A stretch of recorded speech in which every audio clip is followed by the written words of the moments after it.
มาทุกคนเอาว้าวยอด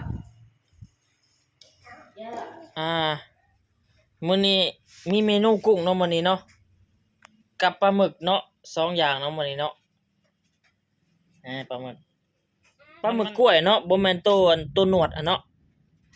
นี่ทุกคน2อย่างเนาะเมนูมื้อนี้มาเบิ่งนำกันเลยมาทุกคนทำการลวกเนาะบัดนี้ใส่เข้าไปเลยเนาะเราจะลวกบ่โดนปานใดเนาะแม่นบ่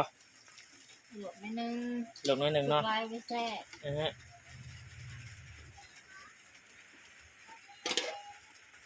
มื้อนี้ซีมือสามิงนะมื้อนี้เนาะซีมือสามิงเนาะสวัสดีทุกคนสวัสดีกินแรง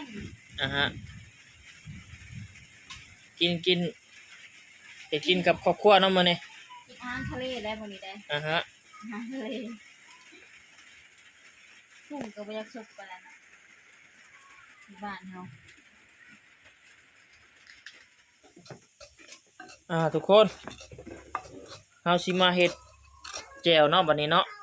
เฮ็ดแจ่วซีฟู้ดเนาะใส่หัวกระเทียมเนาะใส่หัวกระเทียมเข้าไปมะเขือเข้าไปอีกเนาะกุ้งเฮาก็กุ้งกับปลาหมึกลวกแล้วเนาะยังแต่แจ่วผักกินกับนี่ทุกคนมีผักกาดขาวผักหอมผักโอ้น้ำลายแตกแล้วทุกคนเบิ่งขั้นตอนต่อไปสามีเนาะเฮ็ดกันเนาะชิมมือสามีทุกคน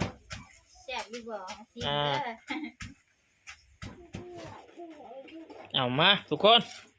แจ่วก็แล้วเนาะบัดนี้เนาะแจ่วซีฟู้ดเฮาเนาะเรียบร้อยเรียบร้อยเฮ็ดเองกับมือเลยได้นี่เนาะ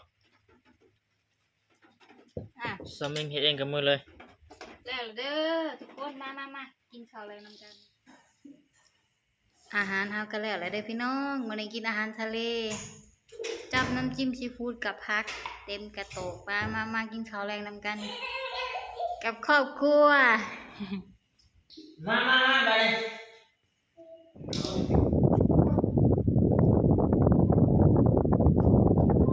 สบายดี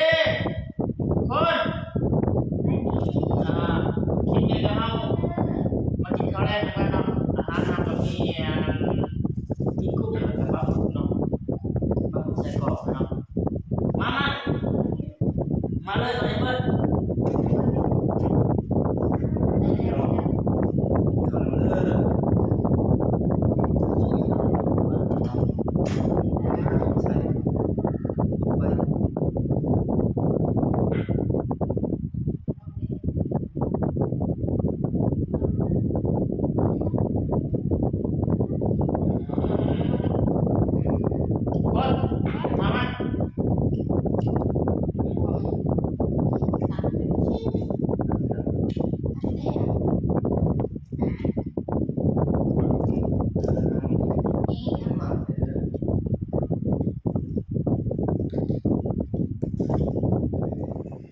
มา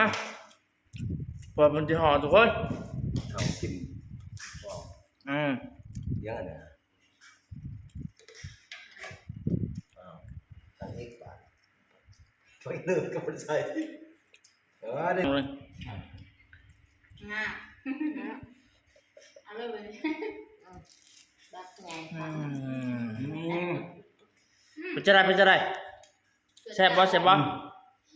เปิดแล้วมันเป็นสั่นโคดังตาสวยทุกคนจะห่อเลยเนาะห่อเลยนะใส่เลยเนาะนี่ผักเข้าไปอีกโอ้ใหญ่คนลมปากยศนี่เนาะเชื่อมปากอยู่นี่มองอะไรตัดจะเอาแบบนี้เลย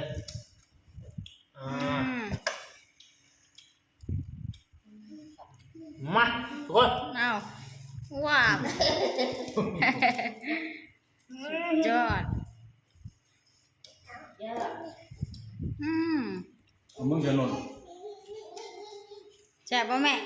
ได้จ้ะแซ่บปะ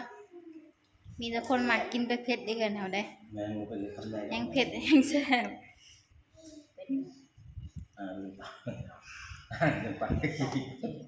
เนี่ย เอาเฮ้ย ไปจ้ะ ทุกคนคลิปนี้ก็จบเป็นวันนี้เนาะฝากกดติดตามทางช่องอาร์ตี้บ่าวล่าเนาะทางYouTube เนาะแล้วก็ทางเพจนะเนาะ ฝากกันไปติดตามให้ด้วยพี่น้องน่าจะเปิดช่องไว้แล้วติดตามให้กันหัวเสาฝากกันไปติดตามให้นะคะฝากเป็นกำลังใจให้เด้อคลิปนี้ลาไปก่อนแล้วพบกันคลิปหน้า สวัสดี